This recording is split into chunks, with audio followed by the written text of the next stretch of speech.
My first question is, where were you and what were you doing on April 6, 1992, opening day? Opening day, I was trying to stay awake after many hours of hard work, getting Oriole Park at Camden Yards ready to welcome the fans in for the first time to see a game. Staying awake. What was that schedule like? What time did you wake up that morning? Oh, I probably woke up at 4:30 that morning and headed out and got to the ballpark 6:30. Just nervous energy as much as anything. At that point in the role that I was playing, there were not that many specific duties that I had to do. I just had to be available in case something came up and somebody needed to, as I called it, a tiebreaker. You know, if there's, we can do it this way or that way. And, you know, I was there to say, okay, this is the way we need to go. Let's do it this way. Sure. What were those duties that you had on opening day? Just overseeing and coordinating the departments from the stadium operations to the ticket sales to the concessions, all of the revenue producing side of the business. All of those various departments reported up to me, and we had sponsors in that we wanted to make sure they had a happy day. We had season ticket holders, and I guess this was probably the second time they had had a chance to come in to find their seats. But there were just a lot of things to worry about, and not necessarily that many things that you could go fix in advance. You try to do your best, you prepare, and then you open the gates and let it happen. Okay, so when you eventually opened the gates and let it happen, what led up to that? What did your schedule look like? You got there at 6:30, you said. What did you do when you got there? What happened after that? I walked around, talked to people, just wanted to take the temperature, make sure everybody was that I knew was in place and had checked their checklist and gotten ready to have things go forward.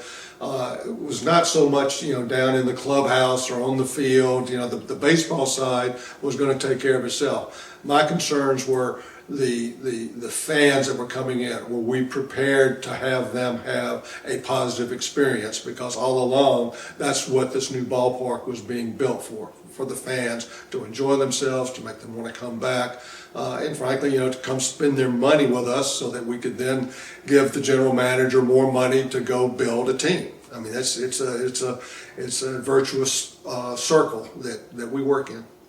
Okay, so we interviewed Roy Summeroff a couple weeks ago, who's a former stadium operations manager. He described his role on opening day as putting out fires that came up. Would you describe yours as similar to that? I would say I had Roy running around putting out fires. I was probably, hopefully, a little bit ahead of those fires, trying to prevent fires, is more what I saw my role being. And where I failed, Roy was there to clean up for me. Okay, what do you think is the biggest fire that popped up throughout the day? I don't remember anything specifically, which is a terrible answer. I don't have one for you. Okay. You've seen a lot of opening days with the Orioles since '76 when you were selling season tickets, but how did 1992 compare to others, considering the gravity of opening day? Just the anxiety level was as high as it gets, combined with the just tremendous pressure and energy that had been exerted leading up to that. Everybody was really operating on nervous energy. People were tired and stretched out, and so the senior management, we needed to be there to encourage them to see it through, and that's what we were there for, and it worked. So that stress and energy, what was going through your mind the night before you went to bed? What's going to happen that I didn't think of? I mean, you can, it's the known unknowns that everybody talks about now. I mean, that was not the terminology used back then, but that's essentially what it was. He says, okay, I've tried to think of everything. I've talked to other peers that have opened ballparks. What can we do? What can we anticipate? but you always know there are going to be surprises, and so you try to figure out, okay, how can I best handle those surprises that come up. So, did the actual experience of opening day meet those stressful expectations, or did it go smoother than you expected? It went smoother than I expected. This was the first time I had ever opened a ballpark, so what did I know? I didn't know what to expect, and my personality is to be optimistic about things, but at the same time to worry and sweat any and all details that I can think about ahead of time. And that was, a shared personality for a lot of the management team that ran the Baltimore Orioles at that time. Okay. Did you get extra tickets for opening day? And if so, who did you get them to? I had my family there, and that was really about it. That's it? How many did you get? We've heard 6 from some people. Is that the case with you? I think I used 4. Okay. I don't remember what I was in. I don't know what I got, but it was just my immediate family, like wife and 2 daughters. Did you have any time to watch the game at all? Sit down with a beer, or? Not with a beer, but I sat down for an inning or two to spend time with the family to remember it. But for the most part, I was up and moving around. I was not watching the ball game. Okay. Do you remember your first time stepping into Camden Yards? What was the first thing that caught your attention? Well, okay. First time when Walking it was in, finished? Or? yes, when it was, or when it was almost done, and you kind of could envision what it was. It's a good question. I never really stopped and looked at it that way. I just, as you see something changing and ever changing and growing and stuff like that, I don't know that there is a first time that I sat there and saw it. I remember the exhibition game when we had limited the attendance to, I don't know, was it 30,000? And so the first time I saw fans in the ballpark, I thought, oh boy, this is going to really be a fabulous place. But prior to that, seeing it empty, it was just okay. I'm seeing details evolve, not seeing it as a whole that much. Okay, you described those fans. What made you think that? Was there a particular energy in the air that, compared to Memorial Stadium especially, or other ballparks you've been to? Just that how they were, the things that I had hoped that Camden Yards would provide for the fans seemed to be working. Is how they were moving through the fans, how they were finding their way to their seats, how they were getting their food and drink from the concession stands, and all of those things. Was just pleased to see how things were working. How the television broadcast, how it was being brought together, and it was working. It was a concern with the way the trucks had to be set up and stuff like that. So I mean, those are the kinds of things that a lot of people didn't worry about. I did. Okay. And then in terms of the design itself, it was seen as a revolutionary ballpark in terms of design. Very, in all these other older ballparks are just concrete flying saucers being put down. This one was different. To you, why was it different, would you say? It was different because you had a client that wanted to do something special, and you had an architectural firm that listened. Okay. And what would you say was the most special aspect of Camden Yards compared to other parks? I would say that we did our homework and looked to find the reason it worked is we came into it with building a ballpark that worked for the fans. Other ballparks, purported to do that, but in most cases, the teams or the cities, and in a lot of places it was cities that built it, not teams. In this case, with the Maryland Stadium Authority, we were able to work a relationship with them that allowed Larry and Bob and me and the ownership to have a lot of say as to how the structure of the field was going to be laid out. I in particular had traveled to dozens of ballparks and sat and talked to dozens of executives. And for instance, Joe Burke in Kansas City, you asked him, what would you do to make the Kansas City ballpark better for the fans and to produce revenue, which was my role and what I was interested in. And he talked about maximizing the number of seats in the lower deck. And so, Camden Yards has 8-10 more rows in the lower deck than its contemporary ballparks around. So you go and you get these ideas, and you sit down with Joe Spear. The first time I met Joe Spear was in Kansas City. We had just gone out on this trip to see Joe and the Kansas City team.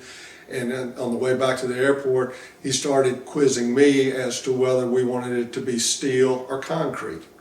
I had next to no clue on whether, did we want this ballpark to be steel or concrete. And so I engaged him in a conversation as to the pros and cons of steel or concrete. It was clear that Joe wasn't going to tell me, the client, what it should be, but he laid out the pros and cons, and I could discern that steel was what he wanted it to be. And it was the politics of the relationship between the team and the architect. I started to learn how that was going to be an important factor in this thing. And Joe and I started to develop a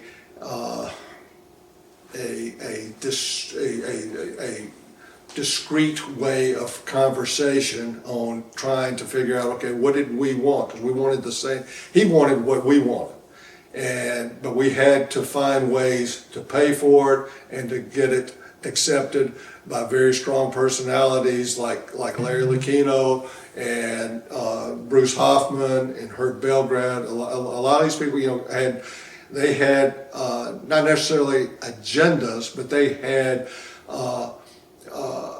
guardrails on them that they had to be respectful of. And so I became quickly an advocate of working with Joe to try and let's steer this thing to where we want it to be and find ways to manage these other individuals that we're going to have to get inside. And I'm sure those other individuals were doing the same thing to Joe and me. I mean, we're all entities, and it all becomes in essence, a political game, which sounds terrible. It's not meant to be pejorative. It's just a fact of how, in my mind, stadiums get built. You have a lot of constituencies, and they all have to figure out how to work together and arrive at a positive place. And our constituencies in Baltimore at this point in time pretty much all wanted to get to the same place.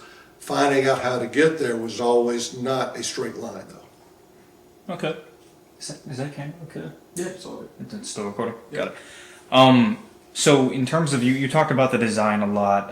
The main differences between Camden Yards and Memorial that you noticed in terms of the design, the amenities, what do you think that they were? You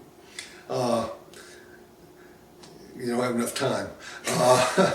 The Memorial Stadium is funny. I was working there, and it was my job to convince people to go watch baseball at Memorial Stadium. So we tried to make Memorial Stadium as good as we could make it. And the last thing you want to do is badmouth your product when you're trying to sell somebody the idea to take their time and money to come watch a ball game. And until one day Larry came and says, Bob, we need to let the media know, we have an opportunity to use the media to tell our story as to why Memorial Stadium needs to be replaced. And so I was set up to lead the media of Baltimore on a tour of Memorial Stadium. It lasted about 90 minutes, and I took them through every wart, negative, unsavory part of Memorial Stadium in an effort to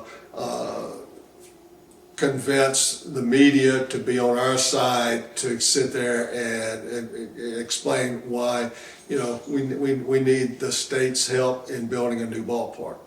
And so, you know, we started with the columns that held up the upper deck. We talked about the steepness and the number of seats that were in the upper deck. We talked about the mezzanine level that just, there was no way to do suites and amenities that would compete and allow us to compete with competitors. We went into the lower deck and the seats that were too tight and too long and too low. We walked into the clubhouse where you could hardly stand up. We told stories of the pregame party where the mayor of Baltimore was standing there, and I looked up and there was a ceiling about to burst. A pipe had burst. It was about to douse the mayor at an opening day party, and fortunately I was able to move him away and cut it off. And so I went on for an hour and a half, and when it was over, you would read this article and say, why would anybody want to go to a ball game there? That's what Memorial Stadium was. You've heard about the bumper-to-bumper parking, I suspect. I mean, you know, whenever the crowd got up, you know, who would want to go take their kid to a ball game and be blocked in the car so that you couldn't leave, and God forbid if you went into extra innings. And so you start with just this really very poor old ballpark, and you take all the best ideas of the architects and the best ideas of a team owner as to what their customers want, and you meld those two together, you start to develop Camden Yards. So you weren't telling people publicly that this place is a dump or anything, right? Because it's your job to make it seem like it's not. Yeah. Okay. So then, with that being said, then what was the biggest thing that you appreciated about Camden Yards when you moved there? The first thing you noticed, like, I am glad that that's different from Memorial Stadium. The absence of unobstructed obstructed seats, the upper deck that was relatively small size. It's not a steep slope. Anybody can sell the seat behind the dugout.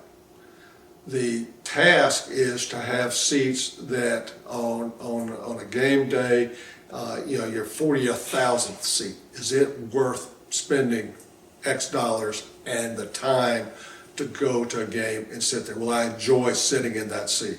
That's what Camden Yards created for us. Memorial Stadium and so many other ballparks, the proverbial nosebleed seats that nobody wants to sit in. And, you know, why build those seats? Well, Camden Yards doesn't have those seats. And that's what I like about Camden Yards as much as anything.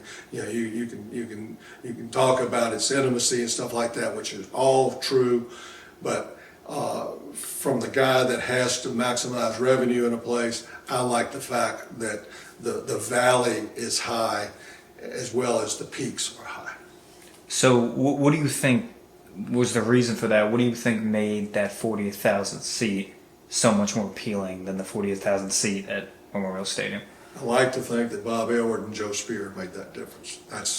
I went when Larry was doing this thing. I says, you know, we were talking about the other ballparks and stuff. I says, Larry, we've got an opportunity here to build a ballpark from a sales and marketing standpoint, not like they did in Comiskey, where the stadium operations people had control of the design. And he heard me and agreed, and he built that into his philosophy, not stated as much as just say, all right, Bob, and a lot of this happened early on as we were doing the program and the scope of work for the ballpark. He says, pursue that. That's the right way to think. And so as I sat down and did the program and the scope with Joe and the architects, they would come with ideas, and I said, well, Al Campanis out in LA said that they did this, and which, oh, okay, that's a good idea.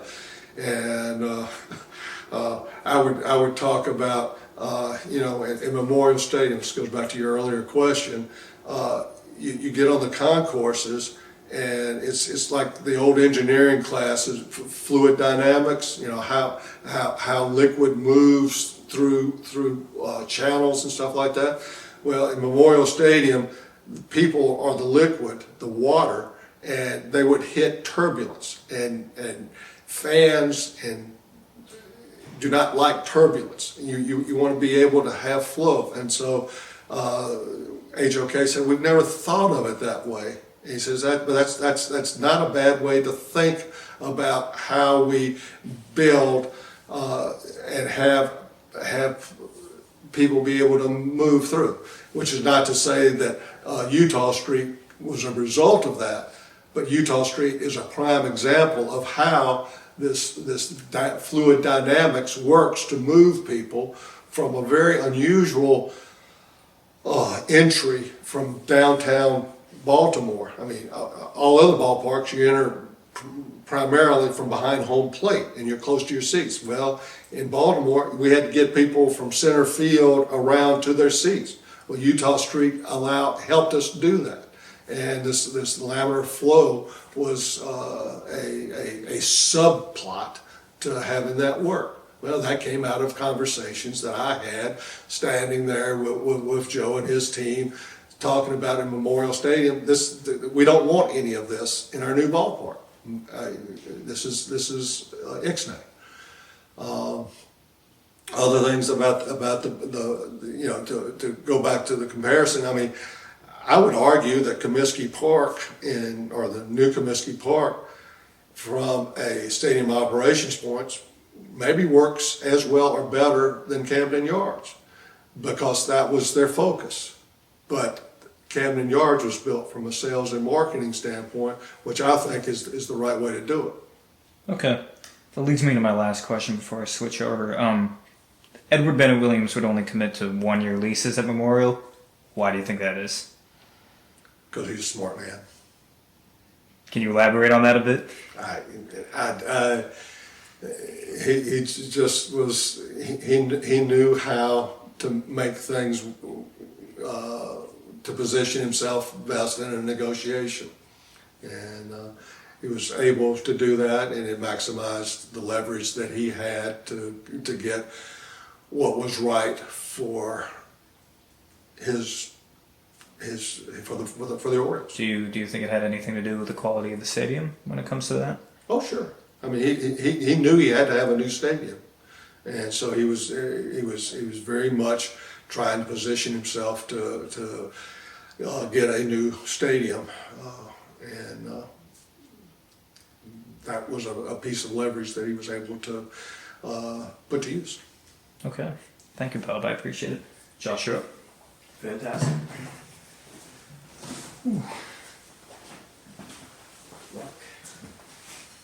All right, so I'm going to shift the topic here a little bit to sort of the mood of Baltimore, specifically like when the Colts left. So, do you remember when they left overnight? People reacted at all? I remember seeing it before I woke up, that it was on TV with the snow falling and the Mayflower van was being packed up and headed out. I guess it was the 11 o'clock news. I'm not sure exactly what it was, but yeah. Yeah, so do you think that them leaving changed everyone's opinion on the Orioles? I think it influenced the dynamic of the politicians and feeling that they needed to make sure that something got done to not have another team leave. Yeah, so going with that, Edward Bennett Williams with his Washington ties, and there were rumors that maybe he'd move the team to Washington. Did you ever think that would happen? I was always, I worked under the assumption that Ed Williams would move the team to Washington. I took him at his word, unless the city of Baltimore supported the team and made it where he didn't want to do it. And so nobody, Ed, Larry, no one ever said to me, okay, this is our strategy. I do not know what the overarching strategy was. I operated under the theory that, okay, my job is to keep the Orioles in Baltimore, and the way to do that is to maximize the revenue, sell tickets, and I don't know if we're going to go into this. It led to the development of the designated hitters, which I maintain was as important a step as anything of keeping the Orioles in Baltimore as anything else that happened. Can you speak more on that, the designated hitters? The designated hitters was a volunteer sales group that sold season tickets for the Orioles. And it was based on the Royal Lancers in Kansas City. It was an idea that I saw and stole from Kansas City. The story I like to tell is when I found out that Williams had bought the team, I was actually in Kansas City getting a tutorial on how the Royal Lancers worked. Al Harrison, I don't know if his name has popped up on you. He was my immediate boss at the time. We had gone. I was convinced this is what we needed to do. So I said, Al, let's go to Kansas City, hear how they do it, and I suggest that this is how we're going to sell season tickets going forward. And so Al was out there with me, hearing about the Royal Lancers, which was a very successful team, volunteer group, selling season tickets for the Royals. When we got back, Al had come on board and suggested, okay, Bob, I've talked to Hank, we're on board. We now have to get Jerry on board. Jerry being Jerry Hoffberger. I'd never met Jerry Hoffberger. And so we went in, and at this point, remember, Jerry had essentially done a handshake with Ed Williams to sell the team. So here I am talking to Jerry Hoffberger about how we're going to sell season tickets next year. And so he says, I don't care, this will never work, but if it's what you want to do, fine, but just know if it doesn't work, it's your ass. And that's how we decided to start the designated hitters. So at that point I says, all right, Bob, you've got this great idea, how are you going to make it happen? And so because Ed had bought the team and the Colts had left, William Donald Schaefer was very concerned about the Orioles. And he had one of his right-hand guys, a guy named Chris Hartman. I'm sorry, you're not going to have a chance to talk to Chris. But Chris was, title was the press secretary. But I mean, Chris was like this with Mayor Schaefer. And Al says, you need to call this fat guy Chris down in the mayor's office and see if he has any ideas of who can help you do this Royal Lancers thing. So that's how I got to meet Chris Hartman. And Chris heard the story of the Royal Lancers. Says, yeah, that's a good. We can make that happen. He says, let me make a couple of calls and I'll talk to you in 2 days. So he called back, and he had contacted 2 bank presidents in Baltimore, Owen Daly and Bill Beesman. Those 2 guys with Chris Hartman and this 25-year-old kid's idea of how to change the way we sell season tickets, and we're going to save the Orioles and keep it in Baltimore. We launched the designated hitters and recruited about 65 individuals to try and go out and sell season tickets. We did away with our sales staff and put all in on the designated hitters. At the time, we had 1,600 season tickets. And at the end of the next year, well, the first year of the designated hitters, we had 4,200. We tripled the sales. The next year we were 7,200. We were on our way to convincing Ed Williams that, oh, the Orioles are viable in Baltimore. Okay, so yeah, so the designated hitters you think is a big reason. That was a reason, a reason. big reason. Not the only reason, Got but it. it's one that I don't think has gotten enough appreciation. Did you ever pitch that directly to Ed Williams, or it Yeah, just was yeah, just yeah. I mean, well, let's see. By the time he took over, we had launched that, and so, you know, when Ed took over, he then, as any new owner, he starts, you know, going through the departments. Okay, who's a keeper? Who are we going to replace? Well, he got to the sales department, and Bob Aylward and the designated hitters, and he decreed that's a keeper. Ed didn't do that himself, but Larry and Bob did, and so we were off and running. Gotcha, yeah. And so, kind of going back to the mood of the city, when it was the last days at Memorial, do you think fans were sort of happy or ready to leave Memorial, or were they a little sentimental because this is where the Colts were too? Mixed. I mean, you know, it's like any big public project. You know, why are we spending money on this? This is perfectly fine. We've won world championships here. Why do we? And yeah, I maintain that Baltimore psychologically was not into doing great things. That was not in their DNA. And I give William Donald Schaefer a lot of credit for shaking Baltimore out of just making do into doing great things, whether it was the Inner Harbor, whether it's Camden Yards, you know, and Chris Hartman was right there with him. I mean, Chris was the guy that convinced Schaefer to put on the silly bathing suit and jump into the pool at the National Aquarium. And, you know, that was Schaefer's personality and vision, along with some hard-working people like Chris and Wasserman and, what was the woman's name? I mean, he had some fabulous people working around him, and they made a lot of great things happen. I have to give Schaefer tremendous credit for having vision and energy and honesty to do that. Do you remember what his mood kind of was when Camden Yards was opening? Did you talk to him at all? I don't have good insight on that. I don't Gotcha. have a good answer. That's all right. I'm sure very positive, but nothing direct. It would be all indirect, and I don't think that's what you're looking for. Yeah, gotcha. Yeah, that's totally fine. And so with I the will tell this story on Schaefer. In 1988, the night that the lease was announced, I was with Larry, and we were negotiating. There was just, you know, down to the crossing the T's and dotting the I's on the lease. And Schaefer and Williams were in Williams' office at Memorial Stadium, waiting for the smoke. I mean, it's just with the Pope right now, you know. Okay, did Belgrade and Aquino finally close these gaps? And I was there trying to, you know, close this gap.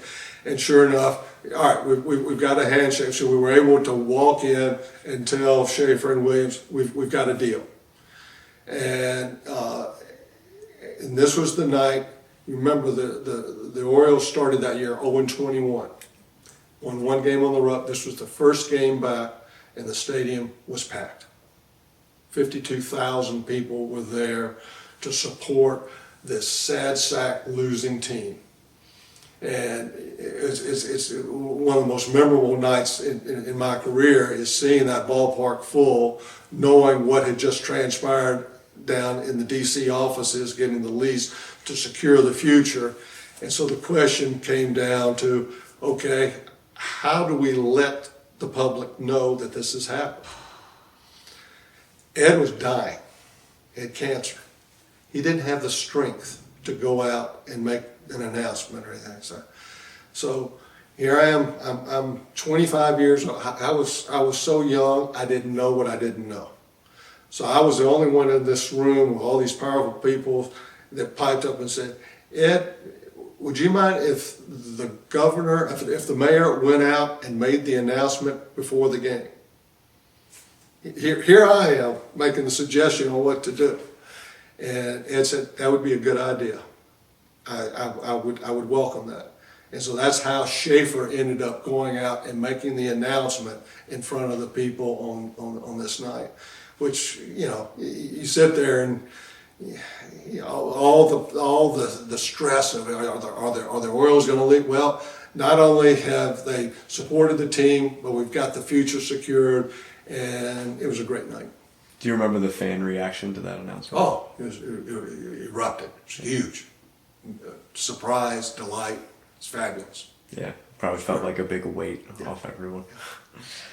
So, with the planning process of Camden, we heard that you had some thoughts on the outfield wall and its height, about players being able to take the ball back. I just it always put my television hat on.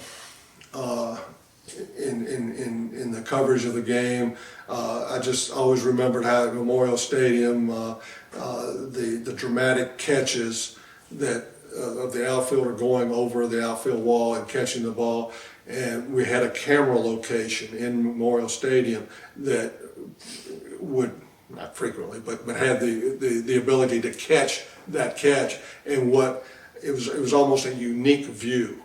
And what an impact it had on our fans watching at home, seeing John Lowenstein make that kind of catch.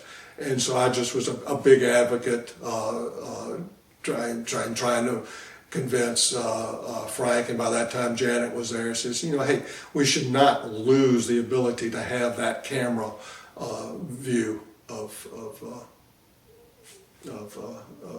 what Oriole baseball is about, is stealing home runs. Yeah, and were there any other ideas that you contributed during this process? Yeah. Yeah. Capacity. How big should the ballpark be? And it goes back to building it as a sales and marketing center. My philosophy was you need to have a ballpark. Again, anybody can sell the seats down behind the dugout, but you need to have a ballpark big enough that when you have a group day or a little league day, you can discount 10, 12, 15,000 tickets and fill it up to have your future fans have a chance to taste the product. And the only way to do that is to have enough seats that on certain days you can discount the hell out of them and not affect your bottom line. If you have a ballpark of 40,000 and you discount 15,000 for the little leaguers to come out, it starts to not pencil out. If you have enough capacity, it gives you flexibility to do marketing gimmicks and activities and stuff like that. So that's why I've always been a big advocate for large capacities in baseball parks. It's a way to keep your future fans engaged. That makes a lot of sense. Was there a number that you pitched that you thought for the capacity? 45,000. But that was, it had to be above 42. Gotcha. Why 42 specifically? That was just kind of where you thought it would. You wouldn't be making as much. It's gut. Yeah. And now some analysts would come up and be able to back me up or not, but I just did it by gut. Yeah, I mean, if it works, it works. Yeah. Nowadays they can be a lot more precise, and I was enjoying learning some of those new tricks as I reached retirement age in Seattle. Yeah. Were there any other ideas that you pitched to Janet and all that? Oh gosh,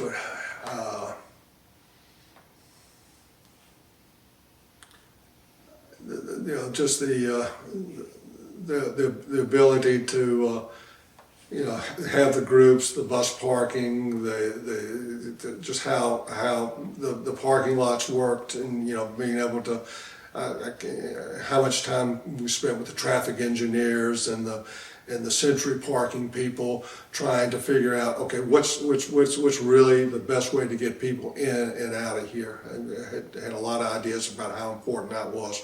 Again, because parking was such a negative at Memorial Stadium, we wanted to swing the pendulum back the other way. We wanted to make it as easy as possible.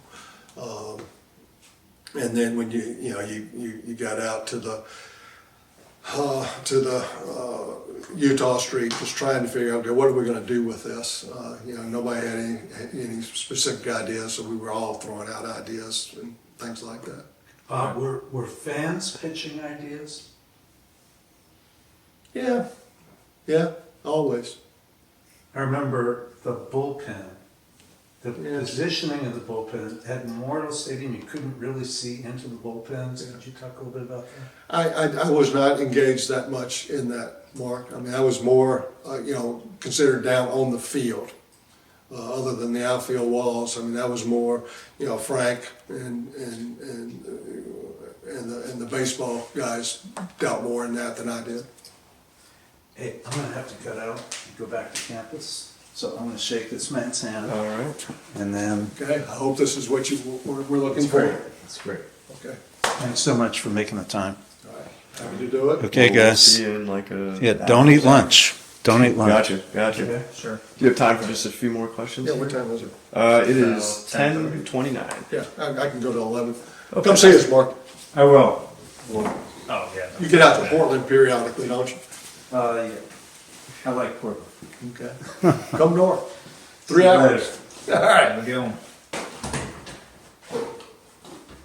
All right. So once you did join the Mariners, and then you helped them move from Kingdome to Safeco Field, what lessons did you take from this Baltimore move into Seattle? Well, there was one big difference. In Seattle, we moved mid-season, and which was just a whole host of other special problems. But I mean, Lord knows I was just the way we relocated season ticket holders. We did a much better job in Seattle than we did in Baltimore.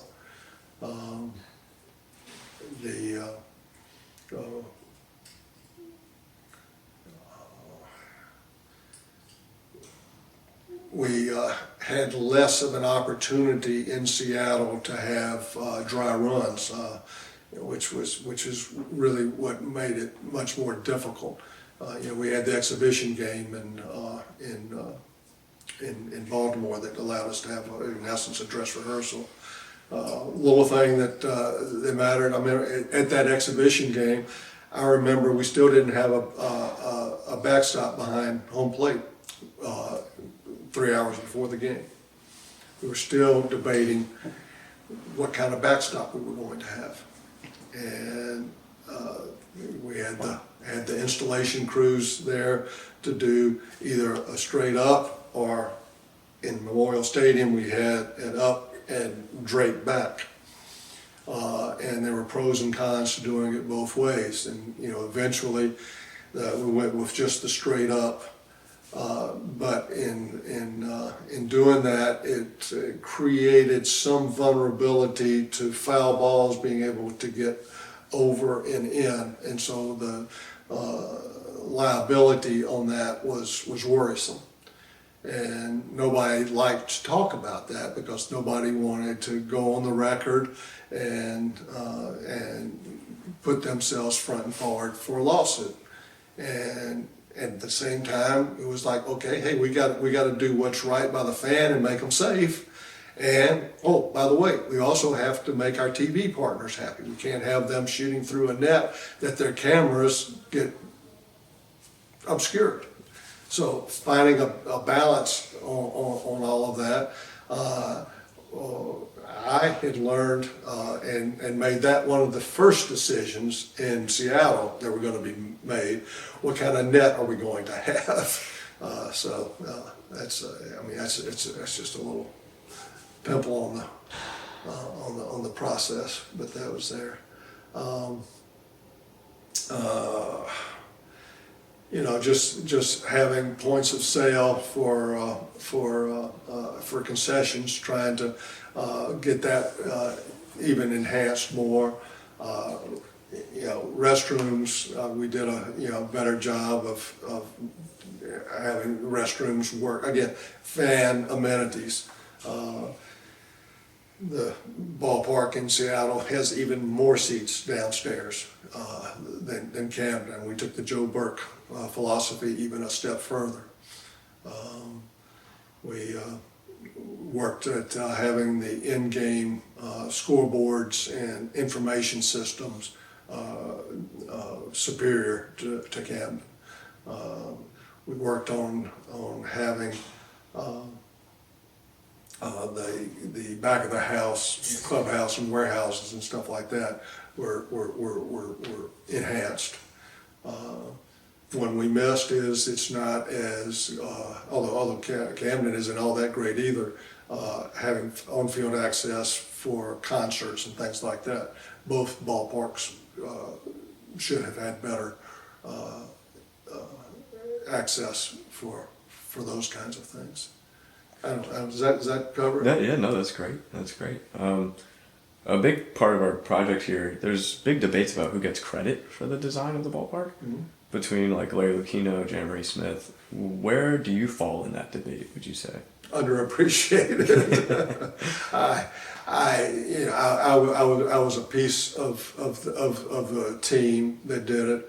I touched on earlier about the capacities, and just I was heavily involved in, before Janet got there, in having a lot of the decisions made on the program.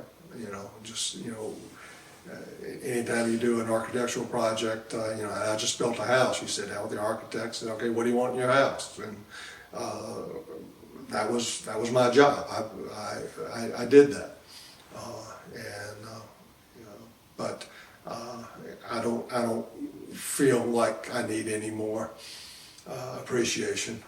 We'll tell you a little story about Janet Marie. I was, as we were having a weekly, a regular session, and the urban design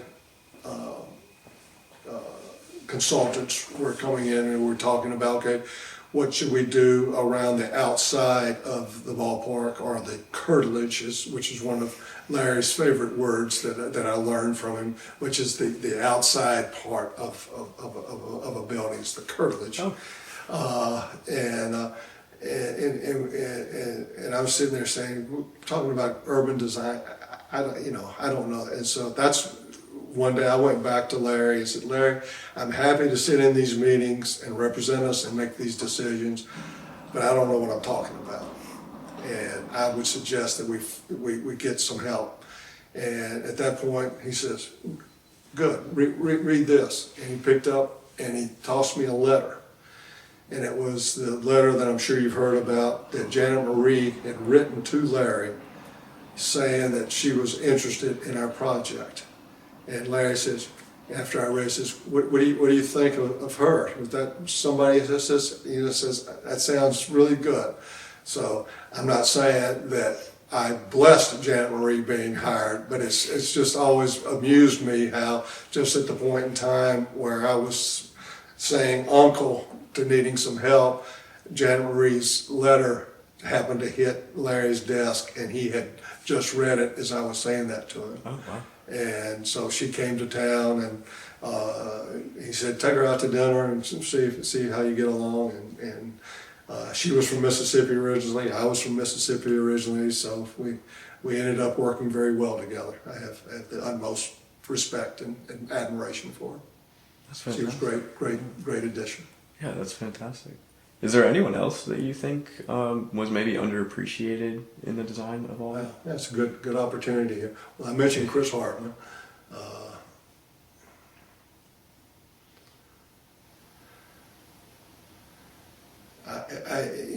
There were so many people that touched this thing, and I I've raised the people I most care about. Gotcha. Yeah, that's great. And when you look at the ballpark today, is there anything that you kind of point at that you take a lot of pride in? Like, is it the outfield wall, or is it the backstop, or anything that you kind of had influence on that you're just really proud of that you? The cross section and the way the people move through the ballpark, and the mezzanine areas, and it's just the. And of course the warehouse. I mean, I don't take any credit for the warehouse, but just the uniqueness and how we took advantage of the opportunity that was presented. Do you remember the debates about whether or not to get rid of the warehouse? Yeah. And you were pro warehouse, I assume?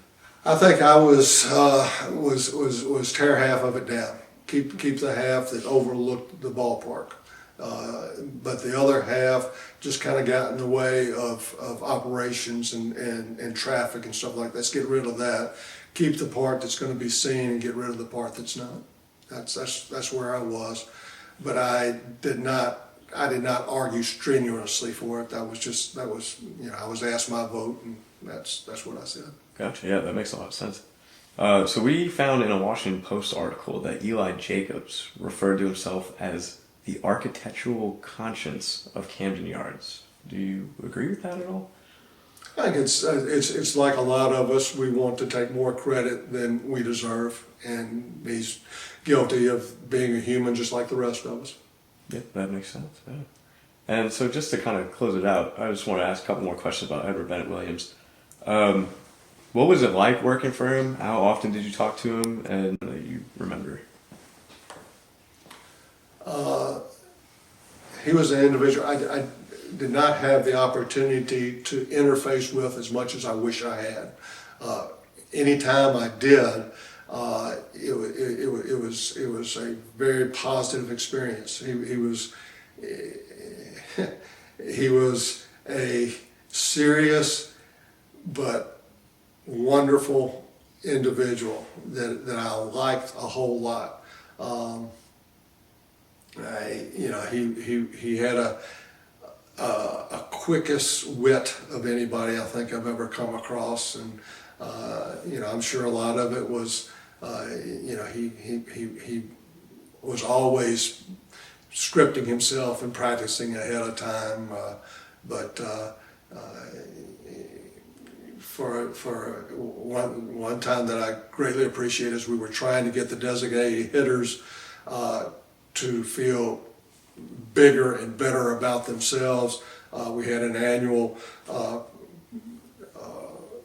meeting where we would give out the awards for the top salespeople and stuff like that. And lo and behold, he had walked into the room one night for that event, and he had Joe DiMaggio with him. And I thought, wow, you could have let me know you were bringing Joe DiMaggio. So, but it was his way of saying, okay, this group is important. Bob, what you're doing is important. I spent my Joe DiMaggio capital to bring him to Baltimore for the night. I assure you, Joe DiMaggio did not travel to Baltimore for ceremonial dinners very often. So I think that's my favorite story about Ed. Is he knew that was important and was incredibly well received. Yeah, that's really interesting. It sounds like he really cared for the people that he worked with. Yeah. Another story. After the '83 World Series, we had an organizational victory party. And so, okay, where are you going to hold this in Baltimore?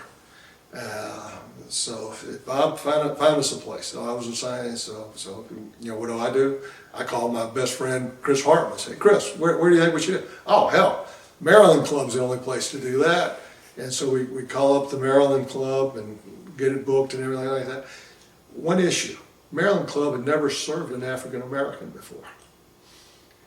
Eddie Murray and a couple other, Al Bummer and so when that was pointed out and we said, okay, this way, and Ed said, no, we'll see this through.